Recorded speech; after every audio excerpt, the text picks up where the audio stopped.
अस्सलामुअलैकुम वरहमतुल्लाहि वबरकातुहू। कैसे हो आप सब? खैरियत से होंगे? अल्हम्दुलिल्लाह हम भी खैरियत से। चलिए बने रहिएगा हमारे साथ शुरू से आखिर तक वीडियो में, क्योंकि हम लेके आते हैं आपके लिए बहुत ही जानकारी की बातें, क्योंकि जो हमारे काम आनी है दुनिया में भी आखिरत में भी, दोनों जगह हमारे काम वाली चीज़ है। क्योंकि ये बहुत ही अहम बातें हैं, क्योंकि दुनिया और आखिरत हमारी बेहतर हो, इससे ज़्यादा बड़ी बात हमारे लिए क्या हो सकती है।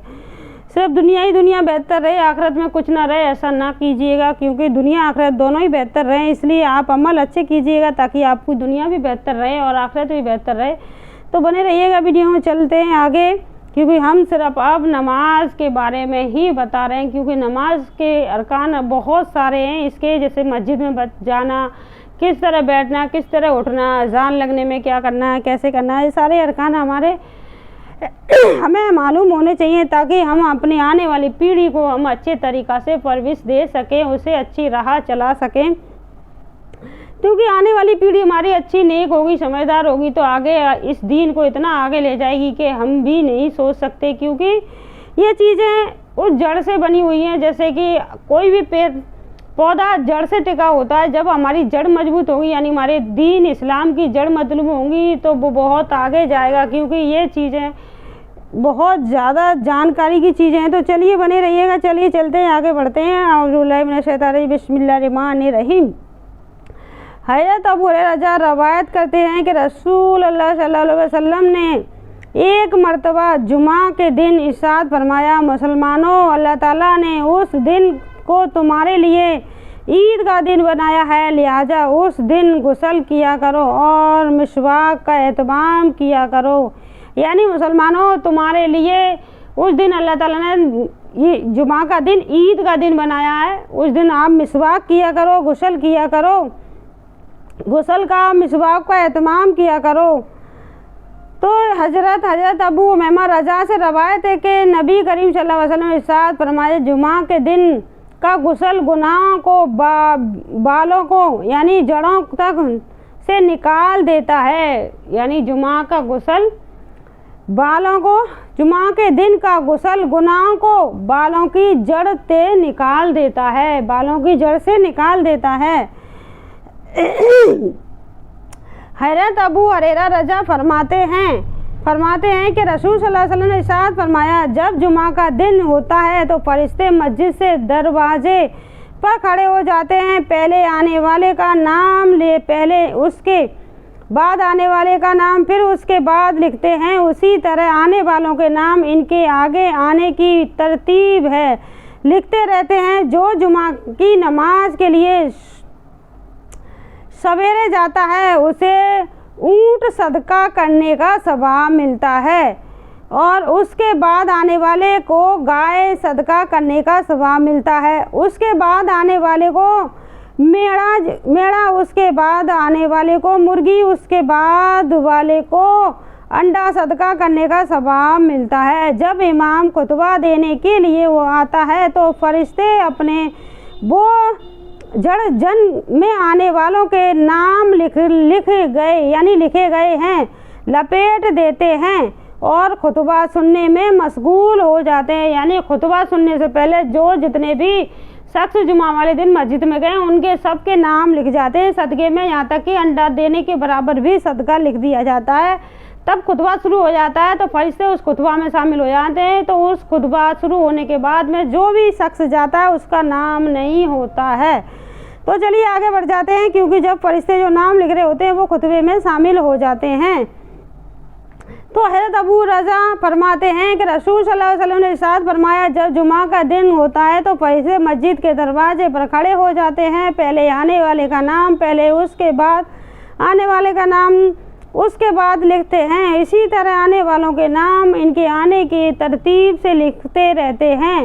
जो जुमा की नमाज के लिए सवेरे जाता है उसे ऊँट सदका करने का सवाब मिलता है, उसके बाद आने वाले को गाय का सदका करने का सवाब मिलता है, उसके बाद आने वाले को मेढ़ा जवां करने का सदका मिलता है, फिर मुर्गी, फिर उसके बाद अंडा का एक सवाब मिलता है।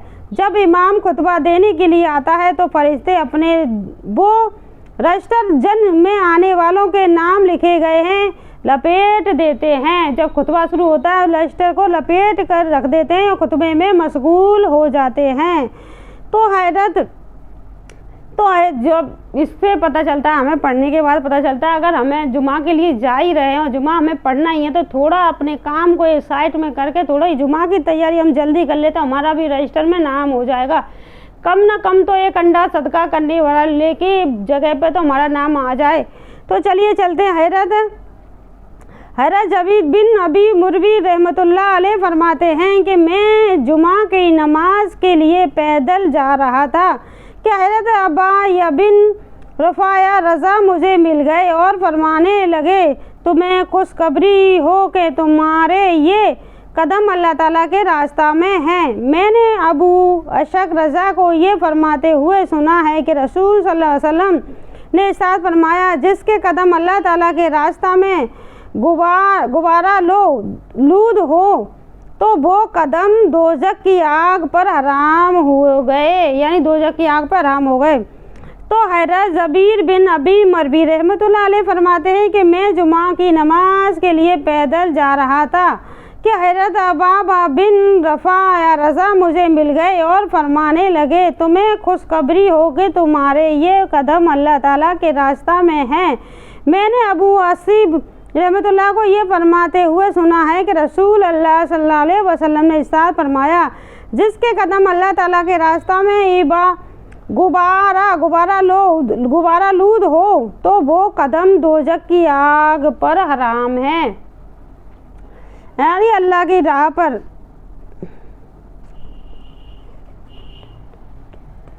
तो रसूल सल्लल्लाहु अलैहि वसल्लम ने फरमाया, जिसके कदम अल्लाह के रास्ता पर चलने को गबूर हो तो वो दोज़ख पर हराम है, उन कदमों को दोज़ख की आग छू भी नहीं सकती।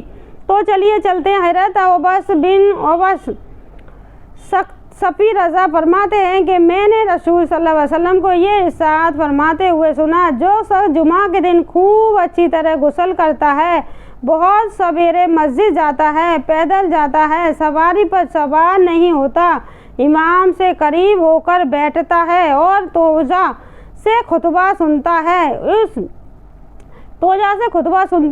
और उस दौरान किसी किस्म की बात नहीं करता, खामोश रहता है, तो वो जितने कदम चलकर मस्जिद आता है उसे हर कदम के बदले 1 साल के रोज़ा का सवाब और 1 साल की रातों की इबादत का सवाब मिलता है।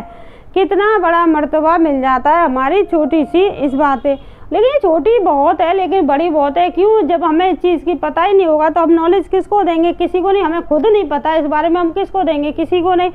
तो ऐसी सब चीज़ जानने के लिए दीनदार होना बहुत ज़रूरी है, यानी इल्म हमारे पास होना इतना तो होना चाहिए कि आटे में नमक। तो इतना तो हर इंसान यानी हर मुसलमान के पास होना चाहिए, आटे में नमक। तो हैरत ऊस बिन वस नुक्शा रज़ा फरमाते हैं कि मैंने रसूल सल्लल्लाहु अलैहि वसल्लम को ये इरशाद फरमाते हुए सुना, जो शख्स जुमा के दिन खूब अच्छी तरह गुस्ल करता है, बहुत सवेरे मस्जिद जाता है, पैदल जाता है, सवारी पर सवार नहीं होता, इमाम करीब होकर बैठता है और तोज़ा से खुतबा सुनता है, उस दौरान किसी किस्म की बात नहीं करता, खामोश रहता है, तो वो जितने कदम चलकर मस्जिद आता है उसे हर कदम के बदले 1 साल रोज़े का सवाब और 1 साल की रातों की इबादत का सवाब मिलता है। तो चलिए, हजरत अब्दुल्ला बिन उमर रज़ी अल्लाह अन्हा पर रवायत है कि नबी करीम सल्लल्लाहु अलैहि वसल्लम ने इरशाद फरमाया, जो शख्स जुमा के दिन अच्छी तरह गुस्ल करता है तो बहुत सवेरे जुमा के लिए जाता है, इमाम के बिल्कुल करीब बैठता है और खुतबा तोज़ा से सुनता है, उस दौरान खामोश रहता है, तो वो जितने कदम चलकर मस्जिद आता है उसे हर कदम के बदले साल भर की तहज्जुद और साल भर के रोज़े का सवाब मिलता है। तो कितना बड़ा मर्तबा है, क्योंकि सवेरे से ही अपने जुमा की तैयारी कर देते हैं। जिन्हें मालूम आता है तो हम लोग ने देखा होगा मस्जिद में जाते हुए लोगों को सुबह की टाइम ही चल देते हैं कि यानी कि चाश की नमाज वो वहीं पढ़ते हैं मस्जिद में, उसी टाइम से अपने जुमा की तैयारी करना शुरू कर देते हैं। तो हज़रत अब्दुल्ला बिन उमर रज़ी अल्लाह अन्हा रवायत है कि नबी करीम सल्लल्लाहु अलैहि वसल्लम ने इरशाद फरमाया, जो शख्स जुमा के दिन अच्छी तरह गुस्ल करता है, बहुत सवेरे जुमा के लिए जाता है, तो इमाम के बिल्कुल करीब बैठता है और खुतबा तोजा से सुनता है तो उस दौरान खामोश रहता है, तो वो जितने कदम चलकर मस्जिद आता है उसे हर कदम के बदला साल भर की तहज्जुद और साल भर के रोज़े का सवाब मिलता है। सिर्फ इतनी सी हमें चीज़ करनी है, क्योंकि हमें जुमा तो पढ़ने जाना ही जाना है, लेकिन हम सुबह जल्दी चले जाते हैं क्योंकि हमारे पास ऐसा कोई काम भी नहीं है जिसके लिए हम अपने आप को इतना लेट कर रहे हैं कि जुमा ही तो थोड़ा सा सो लेते हैं, आराम कर लेते हैं शरीर को। तो जोहर के बाद आपके लिए सोना बताया, तो आपके पास टाइम है, कोई काम नहीं है जुमा वाले दिन, तो आप जल्दी से गुस्ल करके नहा कर मस्जिद में जा सकते हो। उसका एक एक कदम का आपके लिए सवाब है। तो चलिए चलते हैं। हैद अबू लबाबा बिन अब्दुल्ला मंदिर रज़ा रवायत करते हैं कि रसूल सल्लल्लाहु अलैहि वसल्लम ने इरशाद फरमाया, जुमा का दिन सारे दिनों का सरदार है। अल्लाह ताला के यहाँ सारे दिनों में सबसे ज़्यादा अजमत वाला है। ये दिन अल्लाह ताला के नज़दीक ईद उल जुहा और ईद उल फितर के दिन से भी ज़्यादा मर्तबा वाला है। यानी उस दिन में 5 अहम बातें हुई। उस दिन अल्लाह ताला ने हज़रत आदम अलैहिस्सलाम को पैदा फरमाया, उसी दिन उनको ज़मीन पर उतारा, उसी दिन को मौत दी। उसी दिन में एक घड़ी ऐसी है कि बंदा उसमें जो चीज़ भी मांगता है अल्लाह ताला उसको ज़रूर अता फरमाता है। बस तरीका किसी हराम चीज़ का सवाल ना करे, यानी किसी की बुरी अखलाक के लिए, किसी के खात्मा के लिए दुआ ना करे, अच्छी दुआ करे। अल्लाह मेरे बच्चों को नेक बनाए, अल्लाह हमारी मग़फ़िरत फरमाए, दुनिया और आखिरत में हमारी मग़फ़िरत अता फरमाए, यानी बेहतर करे, दुनिया और आखिरत में हमारी दोनों ही बेहतर हो। ऐसी अच्छी दुआ किया करें, अपनी मग़फ़िरत की दुआ किया करें। इससे बड़ी दुआ को और कोई दुआ नहीं है। जुमा के दिन सिर्फ अपनी मग़फ़िरत की दुआ कीजिए, क्योंकि इससे बड़ी कोई दुआ नहीं है। अगर हमें मग़फ़िरत मिल जाती है, इससे बड़ी दुआ क्या है। दुनिया में ये चीज़ें नहीं मांगे। हाँ, बच्चों की खुशी के लिए आप मांग सकते हो, बच्चों की खुशी, अल्लाह ताला इनको ये खुशी अता करे अगर इनके हक़ में बेहतर है तो बहुत सी चीज़ लोग बाग पता नहीं क्या क्या मांग लेते हैं जुमा के दिन। तो बहुत बस यही चीज़ मांगे जो हमारे लिए बेहतर है। दुनिया और आखिरत हमारे लिए बहुत बड़ी नेमत है, तो दुनिया और आखिरत की बेहतरी की दुआ कीजिए। चलिए, अपने जो गुजर चुके हैं, जिनकी अल्लाह ताला इंतकाल हो चुका है, आपके दादा दादी माँ बाप में से जो भी है उनके लिए दुआ कीजिए मग़फ़िरत की। तो ऐसी दुआएं कीजिए जिससे अल्लाह ताला आपकी दुआएं कबूल करे, उनको सवाब मिल जाए। तो चलिए चलते हैं। फरमाए, ऐसे दिन उसी दिन को ज़मीन पर उतारा, उसी दिन को मौत दी, और उस दिन ही एक घड़ी ऐसी है कि बंदा उसमें जो चीज़ मांगता है अल्लाह ताला उसको ज़रूर अता फरमाता है। बस तरीका किसी हराम चीज़ का सवाल ना करे। और इसी दिन क़यामत कायम होगी। तमाम मुक़र्रब फ़रिश्ते, आसमान, ज़मीन, हवा में पहाड़, समुंदर सब जुमा के दिन डरते हैं। उसलिए क़यामत जुमा के दिन ही आएगी। क्यों हर चीज़ डरती है जुमा के दिन से, कि जुमा के दिन ही क़यामत आएगी। जब जुमा आ जाता है तो पहाड़, ज़मीन, हर चीज़ तड़ काँपने लगती है, क्योंकि जुमा के दिन ही क़यामत को आना है। तो जुमा के दिन हर इंसान को डरना चाहिए। इसीलिए जुमा के दिन जल्दी मस्जिद में जाते हैं इंसान, वो अल्लाह की हिफाजत में ही हो जाता है, क्योंकि हमें किसी चीज़ की मांगने की ज़रूरत ही नहीं पड़ती। जब हम सुबह नमाज़ पढ़ते हैं, फ़र्ज़ नमाज जो अदा करते हैं, अल्लाह ने इतनी बड़ी हमें नेमत से नवाजा है कि अपनी हिफाजत में ले लेते हैं, तो हमें किसी की बद्दुआ की भी ज़रूरत नहीं पड़ती। अल्लाह से इतना कहो, अल्लाह ताला ये मुझे बहुत परेशान कर रहा है, अल्लाह ताला अपने तरीक़ा से आप देख लेना। तो आपको बस ज़्यादा कुछ मांगने की ज़रूरत नहीं पड़ती। अल्लाह इसने अपने तरीक़ा से इतनी अच्छी तरीक़ा से देखता है कि उसे इतनी अच्छी तरीक़ा से समझा देता है कि उसे ज़िंदगी की सारी चीज़ें नज़र आ जाती हैं। तो चलिए बस चलते हैं, क्योंकि अल्लाह ताला आपके साथ है, तो आपको डर ही नहीं किसी चीज़ का, क्योंकि अल्लाह ताला की खुशी के लिए आप सारी चीज़ें कर रहे हो। तो चलिए चलते हैं आगे, क्योंकि जुमा का इतना बड़ा मर्तबा है। जुमा के दिन को ना ही बर्बाद करें, क्योंकि जुमा के दिन अल्लाह ताला ने ईद उल फितर और ईद उल जुहा से भी बेहतर का दिन अता किया है। क्योंकि जुमा के दिन 5 चीज़ों की अलामत हुई थी आदम अलैहिस्सलाम की। तो हज़रत आदम अलैहिस्सलाम को पैदा फरमाया, उसी दिन को ज़मीन पर उतारा, उसी दिन मौत दी, और उस दिन ही एक घड़ी ऐसी है कि बंदा उसमें जो मांगता है पूरी होगी। उसी दिन क़यामत आएगी। यानी 5 चीज़ों की वजह से वो ईद उल जुहा और यानी बकरा ईद मीठी से भी बेहतर है। तो बड़ा अतर किया है। ईद उल जुहा और ईद उल फितर के दिन से भी ज़्यादा मर्तबा वाला है, यानी इससे भी बड़ा मर्तबा वाला है ये अल्लाह की नज़र में जुमा का दिन। उस दिन भी 5 अहम बातें हुई थी। उस दिन अल्लाह ताला ने हज़रत आदम अलैहिस्सलाम को पैदा किया, यानी 5 चीज़ें हुई थी, इसलिए अल्लाह ताला की नज़र में जुमा का दिन ईद उल फितर ईद उल जुहा से भी ज़्यादा है। तो चलिए हमारी भी नज़र में जुमा का कदर इतनी ही होना चाहिए जितना हमारे अल्लाह ताला की नज़र में हमारे लिए भी ये दिन बहुत बड़ा दिन होना चाहिए। तो हज़रत अबू हुरैरा रज़ा से रवायत है कि रसूल सल्लल्लाहु अलैहि वसल्लम ने इरशाद फरमाया, सूरज के तलूक और गुरूब वाले दोनों में कोई भी दिन जुमा के दिन से अफजल नहीं, यानी जुमा का दिन तमाम दिनों से अफजल है। इंसान व जन्नात के अलावा वो तमाम जानदार जुमा के दिन से घबराते हैं कि कहीं क़यामत कायम ना हो जाए। तो कि इंसान और जन्नात ही नहीं घबराते जुमा के दिन से, बाकी सारे जितनी भी मखलूक है सब घबराती है कहीं क़यामत ना आ जाए, क्योंकि वो सारी मखलूक अल्लाह से डरती है। हज़रत अबू सईद खुदरी रज़ा और हज़रत अबू हुरैरा रज़ा से रवायत है कि रसूल सल्लल्लाहु अलैहि वसल्लम ने इरशाद फरमाया, जुमा के दिन एक घड़ी ऐसी होती है कि मुसलमान बंदा उसमें अल्लाह ताला से जो मांगता है अल्लाह ताला उसको ज़रूर अता फरमा देते हैं, और वो घड़ी असर के बाद होती है, यानी वो घड़ी असर के बाद होती है। तो हज़रत अबू मूसा श्री रजा फरमाते हैं कि मैंने रसूल सल्लल्लाहु अलैहि वसल्लम को जुमा की घड़ी के बारे में इरशाद फरमाते हुए सुना, वो घड़ी खुतबा शुरू होने से लेकर नमाज ख़त्म होने तक का दरमियानी वक्त है, यानी जुमा के दिन कबूलियत वाली घड़ी की तायद के बारे में और भी हदीस है। तो लिहाजा उस पर पूरे दिन ज़्यादा से ज़्यादा दुआएं इबादत का इत्माम करना चाहिए, यानी पूरे दिन ही करना चाहिए। लेकिन हज़रत सल्लल्लाहु अलैहि वसल्लम ने फरमाया खुतबा लेकर खुतबा होता है उस टाइम से नमाज पूरी होने तक दुआएं कबूल होने की फजीलत बताई थी हज़रत सल्लल्लाहु अलैहि वसल्लम ने। लेकिन और भी हदीस हैं जिसमें बहुत सी फजीलत हैं, तो इसलिए पूरे दिन ही जुमा के दिन को इबादत गुजार बनाइए ताकि आपकी तमाम परेशानियां दूर हो जाए।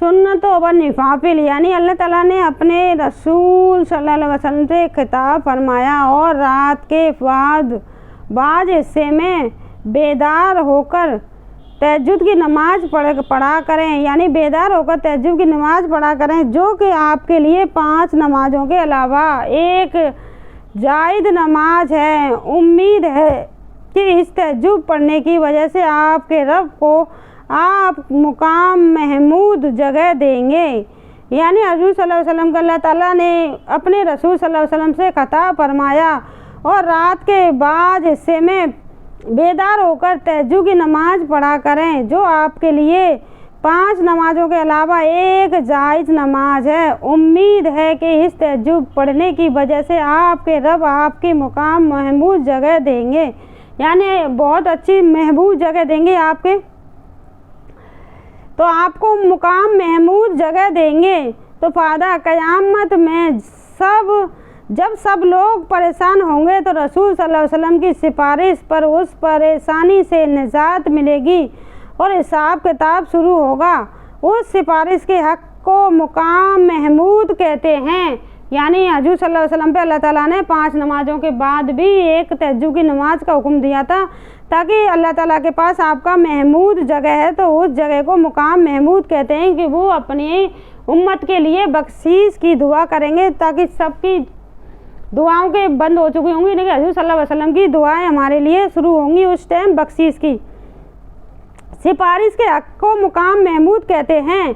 तो क़यामत में जब सब लोगों की परेशान होंगे, यानी क़यामत में जब सब लोग परेशान होंगे तो रसूल सल्लल्लाहु अलैहि वसल्लम की सिफारिश पर उस परेशानी से निजात मिलेगी और हिसाब किताब शुरू होगा, और उस सिफारिश को हक़ मुकाम महमूद कहते हैं। तो अल्लाह ताला ने अपने नेक बंदों की एक शपथ ये बयान फरमाई कि वो लोग अपने रब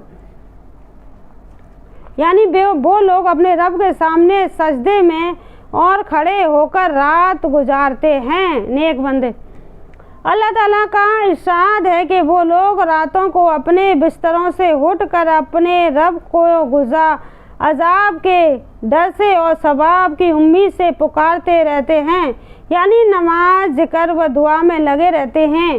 सिर्फ वो अपने अजाब, अपने डर की वजह से अल्लाह ताला को रात को अंधेरे में पुकारते, अल्लाह हमारी मग़फ़िरत फरमा देना, हमारी वैसे हमें मौत के अजाब तक, कब्र के अजाब से अल्लाह अपने अजीज़ों में हमें शामिल करना, जिसे आप पसंद करते हो। ऐसी दुआएं मांगा करते हैं कि सिर्फ मौत की डर से, ना कि बहुत सारी दुनिया की दुआएं अल्लाह ताला बेहतर जानता है कि हमें क्या मिलना चाहिए क्या नहीं। बस अल्लाह ताला से खैर खूबी की ही दुआ करनी चाहिए। अल्लाह ताला हमें खैर और बरकत के साथ अपने शाय में रखना चाहिए अल्लाह ताला, ताकि तब सबकी बुरी नज़र से आप ही हिफाजत में रख सकते हो, क्योंकि बुरे लोगों को आप ही बेहतर जानते हो। क्योंकि हम तो एक अदनी सी इंसान है, जैसे किसी चीज़ अच्छी और बुरे की पहचान नहीं है, सिर्फ अल्लाह ताला आप ही पहचानते हो अच्छे बुरों को। उनसे सिर्फ आप ही हमारी हिफाजत फरमा सकते हो, और कोई जात नहीं जो हमारी उन लोगों से हिफाजत अता फरमाए, क्योंकि आप ही हो जो हमारी हिफाजत कर सकते हो। बस अल्लाह ताला हम तो आपको जानते हैं, आपके सिवा किसी को नहीं जानते।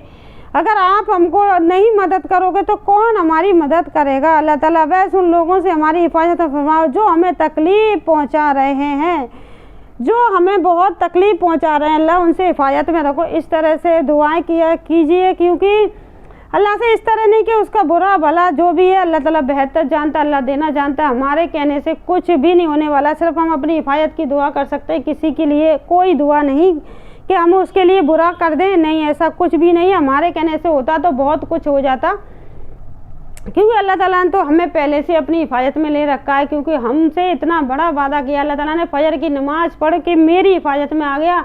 जब अल्लाह ताला फजर की नमाज पढ़ने वाले को कोई भी तकलीफ़ पहुंचाता है, उसे औंधे मुँह जहन्नुम में गिरा देता है, तो फिर आपको क्या चाहिए? कुछ भी नहीं चाहिए, क्योंकि अल्लाह ताला के रास्ते, आप सही रास्ते चलते रहिए, नमाज अदा करते रहिए। अल्लाह ताला की आप हिफाजत में, आपको मांगने की भी ज़रूरत नहीं है।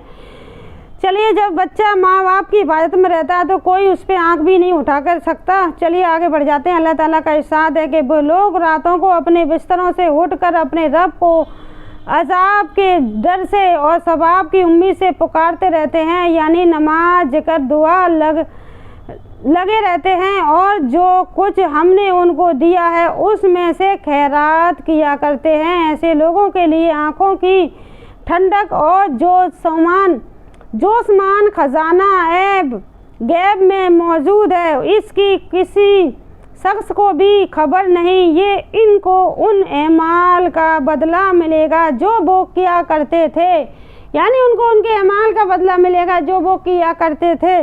तो अल्लाह ही बेहतर जानने वाला है कि हम नहीं जानते कि हम क्या कर रहे हैं। अल्लाह ताला ही बेहतर से नवाजने वाला है। बस हमें तो इतना करना है, अपने अखलाक अच्छे रखने और नमाज को पाबंदी से पकड़ लेना है, ताकि अल्लाह ताला की रहमत हमारे ऊपर बनी रहे। सच्चे दिल से सजदा कीजिए ताकि अल्लाह ताला आपसे खुश हो जाए। तो अल्लाह ताला का इरशाद है कि आप इधर नमाज पढ़ रहे हो, उधर आप बुराई कर रहे हो, कितना बुरा काम कर रहे हो। आप किसी को इतनी बुरी नज़र से देख रहे हो जैसे आप उसके कत्ल ही कर दोगे, तो कितनी बुरी बात है। अल्लाह ताला के साथ कोई खुदा तो नहीं हो आप का कि आपने उस इंसान की जिम्मेदारी ले ली है कि आप उसके बारे में बुराई बोलते रहोगे तो उसका बुरा हो जाओगा। ऐसा कुछ भी नहीं, सिर्फ आप अपने आप को हलाकत में डाले उसकी बुराई करके। उसका तो आपका कोई भी आसपास वाला भी उसका बुरा नहीं कर सकता, क्योंकि वो तो अल्लाह की हिफाजत में पहले से ही है। आप तो बस एक अदनी सी एक चींटी के बराबर भी नहीं हो, सिर्फ अपने आप को उस हलाकत में डाल रहे हो, उस बुराई में मुब्तला कर रहे हो जिससे आपका भला नहीं होना, सिर्फ आपका बुरा ही होना है। क्योंकि आप किसी का क्या बुरा करोगे, अपना तो भला कर लीजिए, पहले अपना भले के बारे में सोचिए, किसी का क्या बुरा करोगे। तो चलिए आगे बढ़ जाते हैं। अल्लाह ताला का इरशाद है कि मुत्तकी लोग बगात और चश्मों में होंगे, यानी मुत्तकी लोग बागात और चश्मों में होंगे। उनके रब ने इन्हें जो सवाब अता किया होगा वो उसे खुशी ले रहे होंगे। वो लोग उससे पहले यानी दुनिया में नेकी करने वाले थे। वो लोग रात में बहुत ही कम सोया करते थे, यानी रात का अक्सर हिस्सा इबादत के मशगूलियत में गुजारता था, और सबके आखिरी हिस्से में इस्तग़फ़ार किया करते थे, यानी सबसे आखिरी वक्त में वो इस्तग़फ़ार किया करते थे। तो अल्लाह ताला ने रसूल सल्लल्लाहु अलैहि वसल्लम से खिताब फरमाया, ए चादर ओढ़ने वाले, रात को तहज्जुद की नमाज में खड़े रहा कर, यानी वो जब वो वही उतरती थी हज़रत सल्लल्लाहु अलैहि वसल्लम पे तो वो चादर ओढ़कर सो जाते थे, उन्हें समझ में नहीं आता था क्या करें। तो अल्लाह ताला ने उनका नाम लिख कर दिया था, ए चादर ओढ़ने वाले।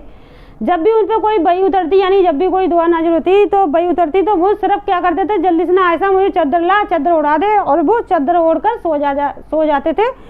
वो चादर के अंदर इस तरह सो जाते, उन्हें पता नहीं लगता था कैसे मैं क्या करूं। तो इसलिए अल्लाह ताला उन्हें वो चादर ओढ़ने वाले, अल्लाह ताला रसूल सल्लल्लाहु अलैहि वसल्लम से खिताब फरमाते हैं, ए चादर ओढ़ने वाले, रात को तहज्जुद की नमाज में खड़े रहा कर, मगर कुछ देर आराम फरमा ले, यानी आधी रात से कुछ कम, आधी रात से कुछ ज़्यादा आराम फरमा ले। और उस तहज्जुद की नमाज में कुरान करीम ठहर कर पढ़ा कीजिए। तहज्जुद की हुक्म की एक हिकमत यह है कि रात की उठने के मुजाहिदे की वजह से तबीयत में बाहरी कलाम व बर्दाश्त करने की इशाहत खूब कामिल हो जाए, क्योंकि हम अनकरीब आप पर एक भारी गुलाम यानी कुरान करीम नाजिल करने वाले हैं। यानी तहज्जुद के बाद जो नमाज में तहज्जुद की नमाज जो पढ़ता है, अल्लाह ताला हर किसी को तौफीक अता फरमाए, क्यों जो तहज्जुद की नमाज जो पढ़ता है उसके बाद जो कुरान की तिलावत करता है, उस कुरान की तिलावत जैसे हम खाना खाते हैं ना, वैसे ही वो खाना फरिश्तों का है, फरिश्तों की भूख मिटाती है। वो उस टाइम कुरान की तिलावत, जितने भी फरिश्ते हैं उस टाइम कुरान की तिलावत सुनने जाहिर हो जाते हैं, क्योंकि दूसरी हदीस में इसमें इसका नहीं है, दूसरी वाली में तो उसका तज़किरा दिया है कि जैसे हम तहज्जुद की नमाज पढ़ के थोड़ा सा भी हिस्सा कुरान की तिलावत करते हैं ना, तो फरिश्ते जो कहते हैं, बंदे इसे बंद मत कर, ये तो मेरी भूख का जरिया है। क्योंकि जैसे हमें खाना ना मिले तो हमें कैसा लगता है, वैसे ही वो फरिश्तों की भूख है। तो हम कितना अच्छा काम कर रहे हैं कि वो तहज्जुद की नमाज पढ़ रहे हैं, कुरान की तिलावत कर रहे हैं। उन फरिश्तों को उनका वो चीज़ है, उन्हें खुशी मिलती है, वो खुशी हम उन्हें दे पा रहे हैं। तो चलिए चलते हैं आगे। ये चीज़ें जब मिलती हैं तब हमारे अखलास अच्छे होते हैं, अल्लाह पे यकीन होता है, अल्लाह पे भरोसा होता है। ए अल्लाह, मैं तेरे खातिर ही सब कुछ कर रहा हूँ, बस तू ही है जो भी है, बस मुझे संभाल लेना, बस इतना ही कहना और कुछ कहना ही नहीं है। अल्लाह ताला सब कुछ संभालने वाला है। तो अल्लाह ताला ने रसूल सल्लल्लाहु अलैहि वसल्लम को खिताब फरमाया, ए चादर ओढ़ने वाले, रात को तहज्जुद की नमाज खड़े रहा कर, मगर कुछ देर आराम फरमा ले, यानी आधी रात से कुछ कम, आधी रात कुछ ज़्यादा आराम फरमा ले। और उस तहज्जुद की नमाज में कुरान करीम को ठहर कर पढ़ा कीजिए। ठहर कर इसलिए पढ़ने के लिए कहा कि उन्हें बड़ी खुशी होती है, फरिश्तों को उस टाइम हमारे आसपास वो बैठे होते हैं, कुरान की तिलावत को इतनी गुफ्तगू से सुन रहे होते हैं कि हम अगर उस टाइम हम देख लेना तो हमें बहुत ज़्यादा खुशी हो कि हमारे इतनी छोटी सी नेकी से इन्हें इतनी सारी खुशी मिल रही है। तो तहज्जुद के हुक्म की एक हुकमत यह है कि रात के उठने के मुजाहिदे की वजह से तबीयत में भारी कलाम बर्दाश्त करने की इस्ताहत खूब कामिल हो जाए, क्योंकि हम अनकरीब आप पर एक भारी गुलाम यानी कुरान करीम नाजिल करने वाले हैं। तो दूसरी हुकमत ये है कि रात का उठना निफस को खूब खुजलता है यानी कुचलता है, और उस वक्त बात ठीक निकलती है, यानी कराहत जिक्र और दुआ के अल्फाज खूब इत्मीनान से अदा होते हैं और उन एमाल में जी लगता है। तीसरी हुकमत यह है कि आपको दिन में बहुत से मसागिल रहते हैं, जैसे तबलीगी मसला, लिहाजा रात का वक्त तो यह किसी भी यानी कोई भी मसला दिन में रहता है। तो हजूर सल्लल्लाहु अलैहि वसल्लम के पास भी बहुत सारे मसले थे, तो रात का तहज्जुद का वक्त उनके लिए इसलिए अल्लाह ताला ने मुकर्रर किया था। फर्ज नमाज के बाद ये चादर ओढ़ने वाले, रात का हिस्सा तेरे लिए मुकर्रर किया गया, रात के हिस्सा में खड़ा रहा कर। तो उस रात के हिस्सा खड़ा होने की वजह से अल्लाह के पास उन्हें वो मर्तबा मिला है कि वो उस टाइम अल्लाह ताला से हमारी मग़फ़िरत की दुआ कर रहे होते हैं। जब क़यामत जब जारी होती है, जब कोई भी कुछ नहीं कर रहा होता, वो हमारे लिए मग़फ़िरत की दुआएं कर रहे होते हैं क़यामत में से।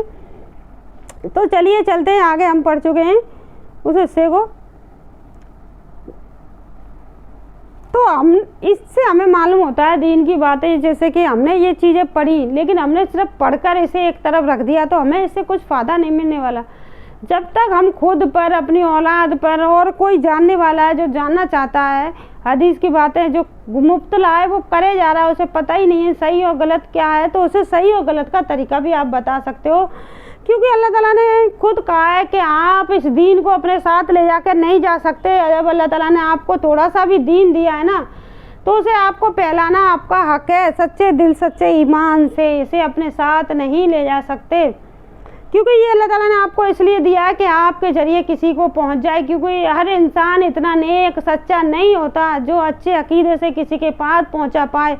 क्यों, इंसान पढ़ तो हर कोई जाता, लेकिन दिल इतना काला स्याह होता है उसका कि वो खुद ही नहीं जानता मैं किस गुमराही में मुब्तला हूँ। क्योंकि वो पढ़कर इसे ये समझता है मुझे तो नॉलेज है, उठा के रख देता, किसी को भी नहीं बांटना चाहता, इस नॉलेज को खुद ही लेके अपने साथ चला जाता है। तो ऐसा नहीं करना चाहिए। अल्लाह ने किसी को इस अच्छाइयों से नवाजा है तो उसे फैलाइए, ताकि आपके ज़रिए से किसी को अच्छी बातें मिल जाए, कोई अच्छे रास्ते पे आ जाए तो आपको भी अपना अजर मिल ही जाएगा। क्योंकि अल्लाह ताला ने जब आपको हुक्म किया है चीज़ का, तो आपको हुक्म को मानना भी चाहिए। तो चलिए, हमने जाना नमाज के अहकाम के बारे में, तहज्जुद की नमाज के बारे में, और जुमा की नमाज का कितना बड़ा मर्तबा अल्लाह ताला की नज़र में। क्यों, ईद उल फितर से भी बड़ा मर्तबा दिया गया है, क्योंकि जुमा के दिन ही सारी चीज़ है नाज़िल हुई है 5 चीज़। तो इस वजह से जुमा का दिन ईद उल फितर से भी बड़ा मर्तबा रखता है अल्लाह ताला की नज़र में। तो हमारी भी नज़र में वो जुमा का दिन बड़ा मर्तबा रखना चाहिए। तो आज के लिए बस इतना ही। अस्सलामु अलैकुम वरहमतुल्लाहि वबरकातुहू।